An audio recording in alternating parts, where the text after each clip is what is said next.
नाशिक वाचवा, नंदिनी वाचवा, नाशिक वाचवा, नंदिनी वाचवा. नाशिक वाचवा.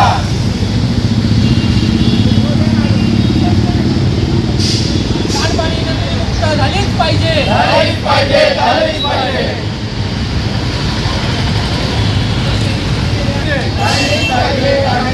आज आपण शिवसेना थिएटर मॉल येथे नंदिनी प्रदूषणमुक्त विरुद्ध आंदोलन करतोय. आपण बघतोय नाशिकमध्ये येत्याच सिंहस्थ कुंभमेळ्यासाठी नंदिनीमध्ये मोठ्या प्रमाणात ड्रेनेज लाईन टाकण्याचं काम चालू आहे. हे काम नंदिनी नदीच्या अस्तित्वाशी हा मोठा धोका आहे. तरी आपण हे काम होऊ नये म्हणून या ठिकाणी आंदोलन करतोय. आणि ह्या कामामुळं नंदिनी नदीचं अस्तित्व नष्ट होतच आहे. त्याचमुळं या प्रदूषणामुळं नाशिकची प्लस महाराष्ट्राची बदनामी पण होती.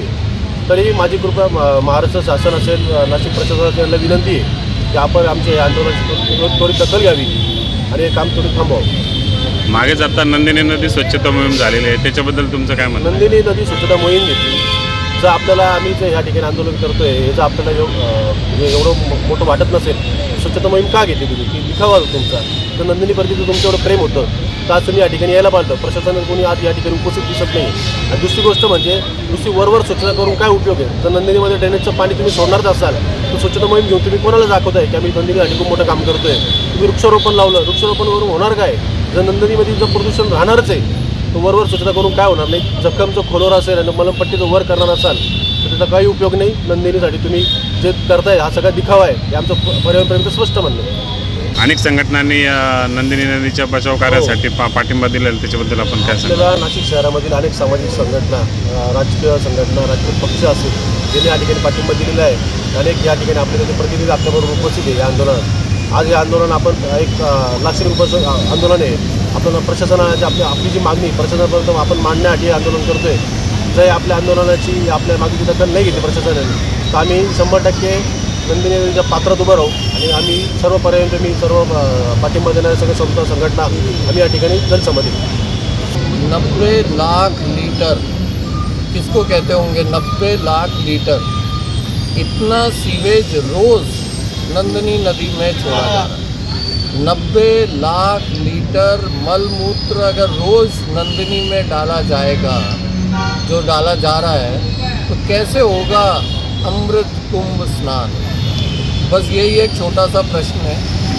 नासिक को जो बदनाम करने की साजिश कर रहा है ये प्रशासन और साथ में जो भी इनके चिल्लू पिल्लू नेता हैं, इनको समझ में आना चाहिए कि जो ये 35-40 हज़ार करोड़ खा रहे हैं ना, ये डायरेक्ट ट्रांसफ़र कर लें अपने अकाउंट में.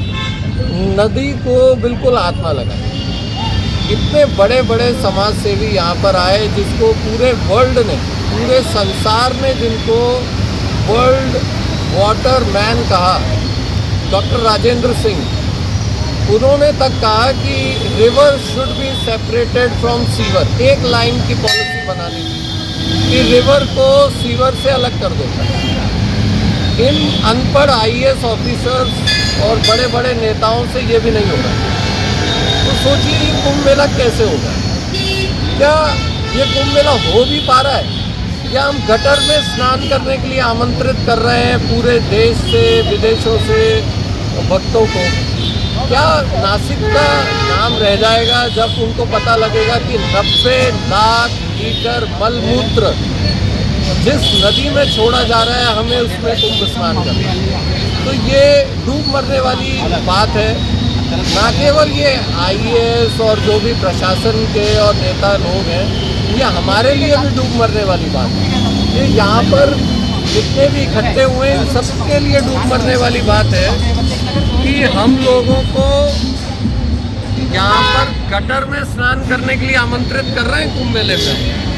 पूरे विश्व से लोग आएंगे, इतना बड़ा कुंभ समागम होने वाला है और कहाँ पर? गटर में. तो ये थोड़ा सा सोचना चाहिए प्रशासन को, शासन को कि हम लोग क्या डिमांड कर रहे हैं. ये पर्यावरण प्रेमियों की डिमांड क्या है? क्या हम अपने लिए कोई प्लॉट मांग रहे हैं, अपने लिए कोई गुजारा भत्ता मांग रहे हैं, हमारे लिए कोई DA मांग रहे हैं? हम निसर्ग के लिए मांग रहे हैं, हम अपनी नदी के लिए, अपने पर्यावरण के लिए मांग रहे हैं, अपने बच्चों के लिए मांग रहे हैं.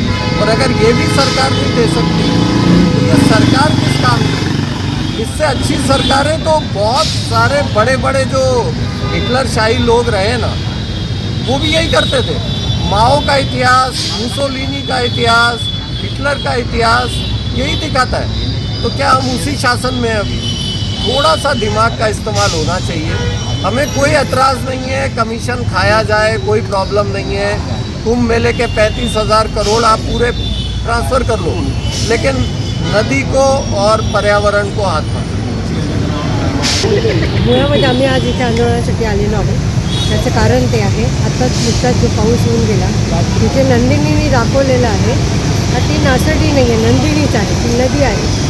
एक मोठा वर्ग असा आहे का तो कायम हा प्रयत्न करतो का ह्या नंदिनीमध्ये सगळे नाले सोडायचे आणि याला नाला म्हणजे नासडी म्हणून प्रस्थापित करायचं. पण त्याला आमचा कायम विरोध असणार आहे. आणि याच्यामध्ये अंबड आणि सातपूरमध्ये STP प्लॅन्ट आणि C50P हे जे प्लॅन्ट आहे ते सुरू होणार आहे. म्हणजे त्याचं CTPचं प्लॅन्टचं हे बांधकाम सुरू आहे. STP प्लॅन्टसाठी आधी त्यांनी सांगितलं होतं का MIDC जागा देणार होते, त्यांनी नंतर नकार दिला त्या जागेला. ते इतर कोणाला दिलं असेल माहिती नाही. याचा अर्थ असा होतो तर तिथे STP प्लॅन्ट झालेलं नाही आहे. ते होईल की नाही माहीत नाही, ते सगळं कागदावरच आहे. आणि त्यांचं सरळ प्लॅनिंग असं आहे की पावसाळ्याचे 4 महिने हे सिवेजचं पाणी आणि जर समजा CTPचं समजा झालं नाही तर तेही पाणी हे पाणी नंदिनीमध्ये सोडलं जाईल. आणि हे पाणी 4 महिने म्हणजे कुठपर्यंत सोडलं जाईल, त्या काळामध्ये नंदिनीवर घाट पण बांधले जातात ते कुंभमेळ्याचे. आणि जे म्हणजे नंदिनीचा जो संगम असतो, गोदावरीचा संगम, आता त्या संगमाच्या तिथे ते पंपिंग करून सिवेजमध्ये ते पाणी सोडणारे हा त्यांचा प्लॅन आहे. तर आणि आता तुम्ही असं ऐकलं आहे का त्याच्यात म्हणजे वेगळा एक संगम त्यांनी तयार केलेला आहे. म्हणजे हे आम्हाला इतकं आश्चर्य वाटतं, हे यांची डोकं असे चालतातच कसे? म्हणजे लोक काही मूर्ख समजतात का? ते कुंभमेळ्यामध्ये लोक पुण्य कमवण्यासाठी नाशिकमध्ये येत असताना तुम्ही अशा प्रकारे सिवेजचं पाणी, याचं पाणी जर समजा तुम्ही नंदी सिवेजचं म्हणजे काय, मलजलमूत्र हे पाणी आपण तिथे सोडणार. जे लोक कुंभमेळ्याला येणार आहेत ते तिथे आंघोळ करणार. म्हणजे इथे सरासर आपण त्यांचा विश्वासघात करतो आहोत.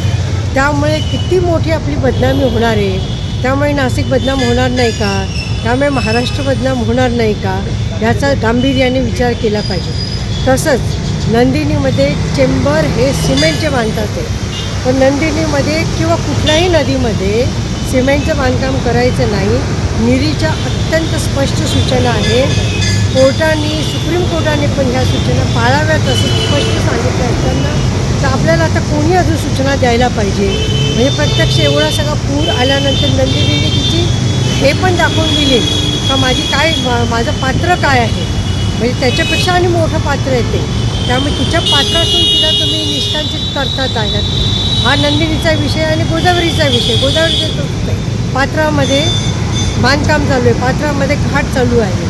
आणि घाटाचं ज्यावेळेस त्यांनी जे म्हणजे मापन केलेलं आहे का तुम्हाला आम्ही विचारलं का ब्लू लाईन कुठे आहे, ब्लू लाईनमध्ये काम करता येत नाही.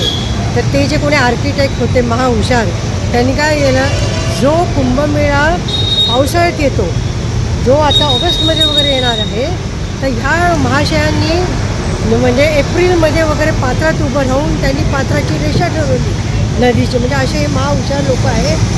यांच्या हुशारीमुळे मला अत्यंत काळजी वाटत आहे कुंभमेळ्याची पण, नदीची पण, नाशिकची पण आणि महाराष्ट्राची. धन्यवाद.